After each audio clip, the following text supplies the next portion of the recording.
కొండగట్టు దర్శనం అయ్యాకైతే ధర్మపురికి బయలుదేరాం. 1 అవర్ లో అయితే అక్కడి నుంచి ఇక్కడికి వచ్చేసాము. ఈ క్షేత్రం అయితే గోదావరి నది తీరాన కరీంనగర్ జిల్లాలో ధర్మపురిలో ఉంది. ఇంక స్టార్టింగ్ లో ఇదేదో చిన్న మినీ ఎగ్జిబిషన్ లా ఉంది. అన్ని ఆడవాళ్ళకి మగవాళ్ళకి సంబంధించిన బట్టలన్నీ ఉన్నాయి.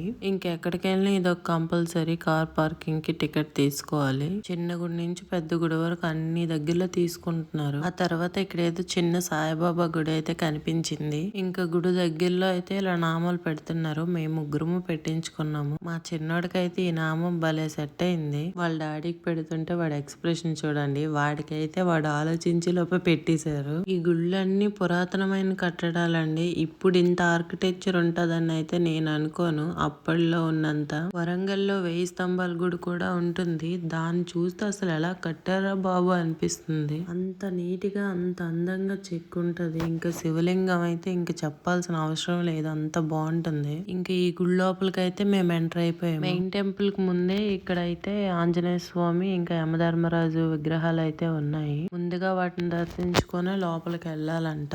ఇక్కడ యమధర్మరాజుని దర్శించుకుంటే యమగండాలు యమ బాధలు అనేవి ఏమి ఉండవంట. అక్కడ రాసుంది. రైట్ సైడ్ లో ఆంజనేయ స్వామి టెంపుల్ ఉంది. ఇంకా లోపలికి వెళ్తే మెయిన్ దేవాలయం అన్నమాట. ఇక్కడ లక్ష్మీ నరసింహస్వామి ఆలయమే కాకుండా ఉగ్ర నరసింహస్వామి ఇంకా వేణుగోపాల స్వామి ఇలా 2-3 ఆలయాలు ఉన్నాయి. ధనుర్మాసం అవడంతో ఏంటో మరి ఇక్కడ అయితే హరికథ చెప్పిస్తున్నారు. నేనైతే అప్పుడెప్పుడు మా చిన్నప్పుడు కింతల గ్రామంలో చూశాను. ఇంక ఇదే నెక్స్ట్ చూడడమే. ఇప్పుడైతే గ్రామాల్లో కూడా పెట్టించట్లేదు ఎవరు. టెక్నాలజీ రావడంతో ఇవన్నీ అంతరించిపోతున్నాయి. ఒకప్పుడైతే ఇవే అందరికీ కాలక్షేపాలు.